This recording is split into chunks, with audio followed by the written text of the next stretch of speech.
One thing that immediately came to mind when I first saw everyone crying and pissing and moaning about this so-called Muslim ban, which of course is not a Muslim ban. Seven countries, Syria, Iraq, Iran, Sudan, Somalia, Yemen, and Libya, have had a bit of a pause on their visa applications. I know and some of the refugee program in the United States has been postponed in Syria indefinitely, and some other small details like that. This is not, ending Muslim immigration as the crying, lying media wants you to believe. Well, one thing that this all immediately reminded me of, that I was thinking about, was when France tried to make it illegal to wear that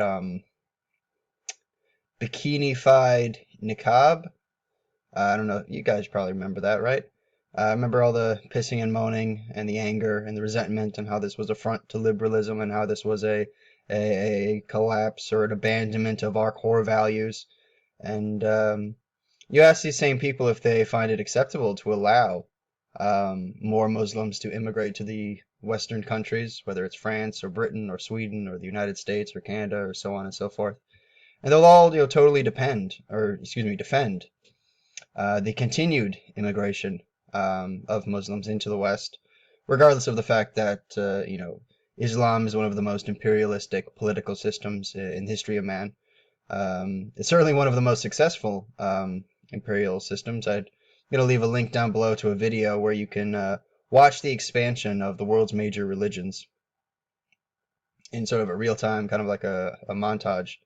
And you can see that Islam, goes from Arabia in one year and goes all the way to North Africa and, all the way out east to India in less than a couple generations. Explodes and is conquered by the sword. And that's certainly not to pretend as if Christianity is free from, conquests. Of course, the New World and the Crusades, blah, blah, blah. Or, that Judaism or Confucianism or whatever. It's not like Islam's the only, dangerous ideology out there. But it's not our problem to deal with. It is not our issue as Westerners to have to reform Islam. There's people like Faisal, I forget his last name at the moment. People like Majid Nawaz, a British Muslim, used to be a jihadist, reformed, now is trying to, promote some basic reformation of the religion. I wish them all the best, but it is not the onus of Westerners to have to drag Muslims out of the medieval age. It simply isn't. And by allowing more and more Muslims to immigrate into Western countries, you will inevitably drag Western countries back, into barbaric pasts. I'm sorry, that's simply the case. Muslims cannot produce very successful societies. They can certainly produce societies that are very martially successful. Is that a word? Martial? It is now. It's a word now. Yeah, so like there's maybe perks to it, but in terms of, kind of modern, quote unquote secularized institutions, if you want all of that, then you have to oppose the further immigration of Muslims into the West. If you want sort of basic equality of rights between men and women, then you have to oppose Muslim immigration. If you want gay people, to be free to, enjoy their life preferences in peace and not have to worry about violence being delivered upon them, then you have to oppose immigration from the Muslim world. If you want freedom of thought, if you want to be able to criticize things, to criticize ideas, to criticize someone's culture, then you must oppose Islamic immigration into the Western world. And this reminded me, and I think I almost lost my point, but yeah, this reminded me of the France bikini niqab situation because these people have no idea how dangerous this ideology is, and they are crying and pissing and moaning at the most weak sauce, measure of self-defense that Western governments, or excuse me, that the Trump administration is trying to put forward. I wish it was a general Muslim ban. I wish we were able to have the confidence to say, no, we believe in our way of life. We understand that our way of life is our way of life because Westerners, uh, you know, make up these countries. If you replace us as Westerners with foreigners, you will not have a Western culture. And it's not as if I'm like some sort of, ethno-statist. I'm not. I don't think everything needs to be perfectly homogenous. We can have a little bit of plurality. I'd even probably argue it's probably healthy for society to have, disagreements and maybe a little bit of friction. At least it keeps things interesting. Um, so I'm not saying that, but Islam is not a religion that can ever exist in Western countries sufficiently. If you replace Westerners with Muslims, after a while, you're not going to have a Western country. You'll have a Muslim country because a country is the way it is because the people are the way they are.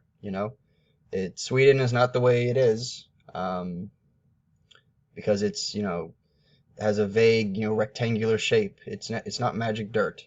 Uh, it's not magic geography that has allowed Western countries to develop very tolerant, very open societies. And if you want those things, you need to, or you should, oppose the immigration of Muslims into the United States wholesale. I don't think anything should happen to the people, to the Muslims who are already here, right? Like they didn't break the law.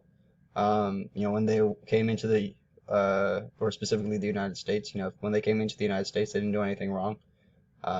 It was our mistake to have played with fire, so to speak, by allowing them to immigrate in the first place. Certainly would never accept any kind of bigotry towards them, but we need to stop it.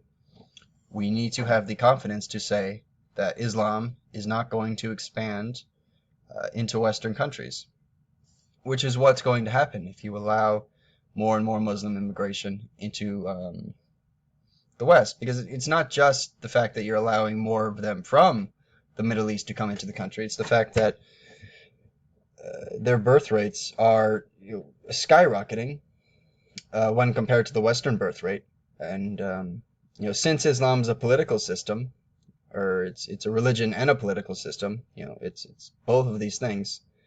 They will wage demographic culture war, so to speak, and will simply seek to outbreed the other groups that they're sharing a country with, and eventually to take political control. When they're a minority, they cry and piss and moan about how they're not being treated fairly and how they're being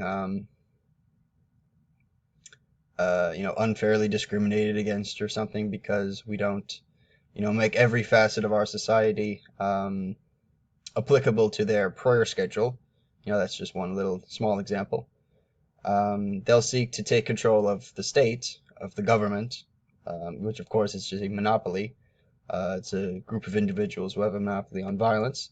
And since we have a fairly, open and free society, so to speak, and everyone can vote, they will just outbreed the other demographics in the country, the other groups in any of these given countries, get control of the state, and then you'll have the same situation that you had in Lebanon. Lebanon was not, they used to call Beirut the Paris of the East or some sort of, high-minded slogan. And what happens is that they allowed a lot of Palestinian refugees to come into the country. The Palestinians outbred the Lebanese, who were overwhelmingly Christian at the time, and it slid into chaos and went into civil war, and now it's just another hellhole, just another black spot on the map that peace and prosperity just can't seem to ever reach. I wish there was, a clear way to reform the religion of Islam. I wish the reformers the best of luck. But I'll go back to what I said in the beginning of this video. It should be a general Muslim ban. I think Westerners, we need to steel our hearts a little bit and accept the fact that we cannot continue to we can't treat Islam the same way, we treat each other. In order for, think of it as like a poker game, right? Like you can't play poker with a guy who's going to cheat. You can't play a sport against a team that's not going to follow the rules. And as soon as they get a lead, they will then chastise you for maintaining the rules that you thought were fair, all the while cheating and getting more and more political advancements for their own group. We've kind of left the metaphor now. My bad.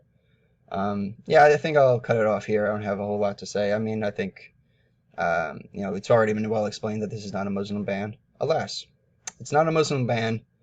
Alas. Peace out.